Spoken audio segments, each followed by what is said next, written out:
What's up, guys, and welcome back to another episode of Christian's Kitchen. I'm super excited for today's shot because we are doing my favorite taco, the Taco El Pastor. And for those of you that don't know, that is slow roasted marinated pork, usually with pineapple juice and Mexican spices. And this one does take a while, so let's get our Tropo built and get the pork in the oven. Let's start by making our delicious marinade for the El Pastor. Steep your dried chilies in some steaming hot water for a few minutes. Drain and then add to a food processor with orange juice, pineapple juice, garlic, and some white onion.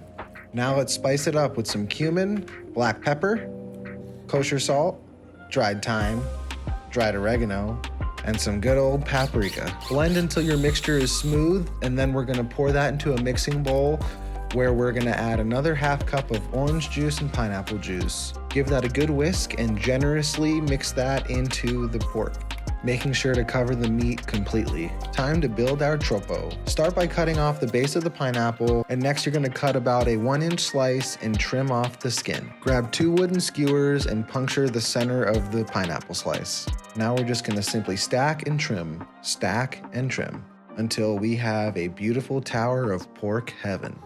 Top it off with another thick pineapple slice, and we are ready for the oven. Let's give our pork a little extra love with that marinade before we throw it in.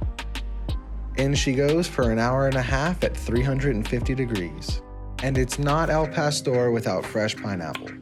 I like to dice it up, then throw in some freshly chopped onion,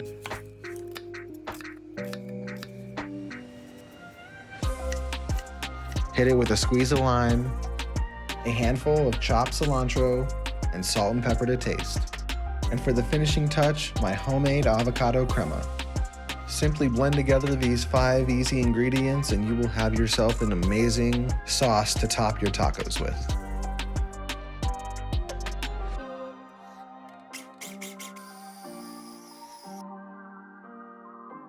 All we have left is to heat up our tortillas, slice that amazing El Pastor meat, hit it with our pineapple salsa, that fresh avocado crema, crumble in some fresh Cotija cheese, and dive in. Thank you very much for taking the time to watch this video. If you enjoyed, please like, comment, and share below. And if you haven't already, hit that subscribe button, and we will catch you guys next time on Christian's Kitchen.